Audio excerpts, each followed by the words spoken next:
Good morning. आज हम पढ़ेंगे वोल्टेज एंड करंट सोर्स। ये आपका नेक्स्ट चैप्टर है जो कि अब जी का है, जनरल इंजीनियरिंग का। वोल्टेज एंड करंट सोर्स, इसमें आपको ये पढ़ना है कि किस तरीके से कन्वर्जन कर सकते हैं voltage to current and current to voltage. तो इसके कुछ बेसिक टर्म्स है, पहले मैं उसको क्लियर कर देना चाहती हूँ। सबसे पहले देखिए यहाँ पे स्रोत सोर्स क्या होता है।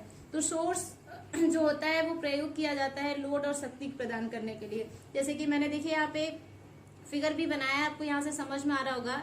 मैंने यहाँ पे सोर्स दिया है, लोड कनेक्ट किया है, जो जिसके थ्रू हम क्या करते हैं, धारा प्रवाहित करते हैं। धारा प्रवाहित मतलब आप उसको शक्ति प्रदान कर रहे हैं। ठीक है दोस्तों, तो ये होता है आपका स्रोत। चलिए अब इसके बाद हम पढ़ते हैं कि वोल्टेज स्रोत क्या होता है। तो वोल्टेज स्रोत होता है जिसके टर्मिनल पर निरंतर वोल्टेज प्राप्त होते रहते हैं।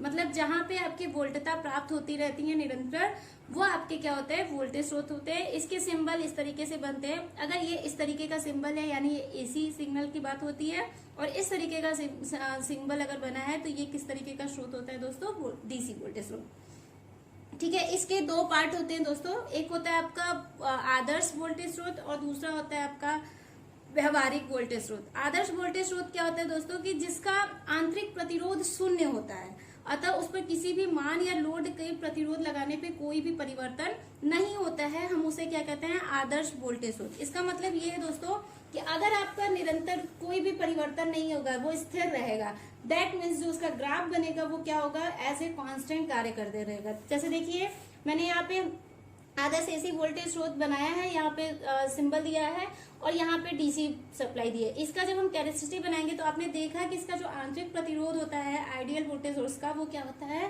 शून्य होता है। यानी इसके ग्राफ पे कोई भी इफेक्ट नहीं पड़ेगा क्योंकि ये स्थिर है।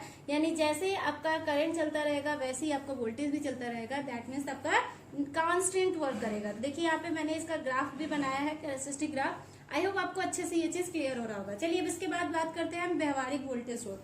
तो व्यवहारिक वोल्टेज स्रोत का आंतरिक प्रतिरोध शून्य नहीं होता है, किंतु इसका जो प्रतिरोध होता है बहुत कम होता है। मतलब बहुत ज्यादा नहीं होता, लेकिन ये शून्य भी नहीं होता है। अतः परिपथ में जो धारा आपका प्रवाह हो रहा होगा, उसके सिरों के बीच जो वोल्टेज लग रही होगी आंतरिक प्रतिरोध, उसका जो वोल्टेज ड्रॉप के कारण हो जाता है। किसके कारण होता है दोस्तों, वोल्टेज ड्रॉप के कारण। देखिए यहाँ पे हमने एसी वोल्टेज स्रोत क्या किया है, यहाँ पे सप्लाई, इसके साथ एक रेजिस्टेंस कनेक्टेड कर दिया है। यहाँ पे डीसी वोल्टेज स्रोत दिया है, यहाँ पे भी एक रेजिस्टेंस कनेक्टेड किया है। तो जब भी आपका यहाँ से सप्लाई जाएगा, इसमें करंट जाएगा, तो कुछ ना कुछ आपका रेजिस्टेंस पे करंट का कुछ लॉस होगा। यानी रेजिस्टेंस वहां पे कुछ रहेगा, शून्य नहीं होगा। तो इस तरीके से जब यहाँ पे करंट लॉस होगा तो आप देखेंगे कि मैक्सिमम वैल्यू के बाद वो घटना स्टार्ट हो जाएगा। तो इसकी कैरेक्टरिस्टिक जब ग्राफ बनाएंगे तो देखिए दोस्तों यहाँ पे मैंने बनाया है करंट और वोल्टेज के बीच में। देखिए ये आपका आइडियल था जबकि आपका कांस्टेंट था।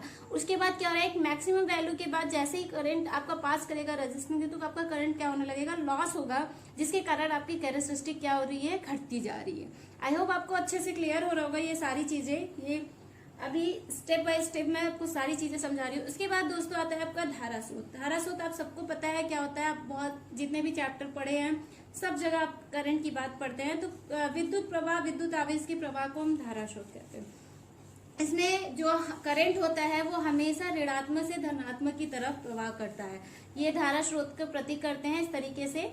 ये होता है आपका IS, और यहाँ पे इम्पिडेंस या रेजिस्टेंस जो भी आप लगा लीजिए, ZA। इस तरीके से हम इसको प्रतीत करते हैं धारा स्रोत को। इसके भी दो पार्ट होते हैं, एक होता है आपका आदर्श धारा स्रोत और दूसरा होता है आपका व्यवहारिक स्रोत। तो आदर्श जो स्रोत होता है दोस्तों, वो स्रोत होता है जिसमें लोड प्रतिबाधा के प्रत्येक मान पर लोड को स्थिर धारा प्रदान किया जाता है। आदर्श धारा स्रोत आंतरिक प्रतिबाधा अनंत होता है। मतलब जो उसकी आंतरिक प्रतिबाधा होती है वो क्या होती है, इनफाइनाइट होती है। तो देखिए हमने यहाँ पे ZS कनेक्ट किया था जब इसका सिंबल बनाया था यहाँ पे, है ना। तो अब यहाँ पे क्या बता रहा है कि जो इसकी आंतरिक प्रतिबाधा है वो क्या है, इनफाइनाइट है। तो यहाँ पे हमने इसको कनेक्ट कर दिया और ये आपका करंट सोर्स है। तो इस तरीके से इसका बन जाएगा।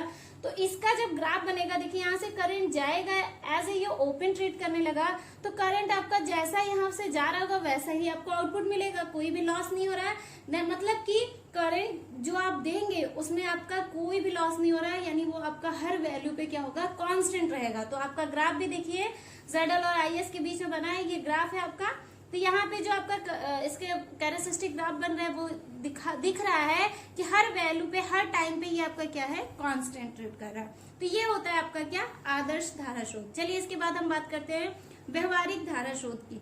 ये क्या होता है दोस्तों, ये आदर्श धारा स्रोत के समांतर या आंतरिक प्रतिबाधा को प्रदर्शित करता है, इसे व्यवहारिक धारा स्रोत कहते हैं। ठीक है, इस तरीके से जो आदर्श स्रोत आपने बनाया उसके समांतर होता है। साथ ही साथ इस धारा स्रोत में लोड प्रतिरोध का मान बदलने पर धारा का मान लगभग नियत रहता है। मतलब आप अगर लोड प्रतिरोध का मान बदल देंगे तो उसमें करंट का जो मान होगा वो क्या होगा, लगभग कांस्टेंट रहेगा, क्योंकि आंतरिक प्रतिबाधा का मान क्या होता है, हाई होता है, उच्च होता है। तो इस तरीके से देखिए हमने करंट और जेडएस कनेक्ट किया है इस तरीके से।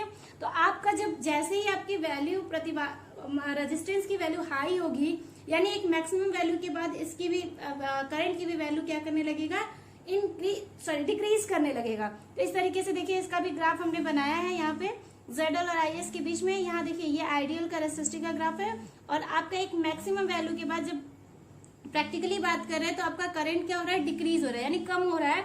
तो इसके बाद आपका देखिए इस तरीके से आपका वोल्टेज लेवल क्या होता जा रहा है, घटता जाता है। तो आई होप दोस्तों आपको ये जो मैंने छोटे छोटे टर्म्स बताए हैं बहुत अच्छे से क्लियर हुए होंगे।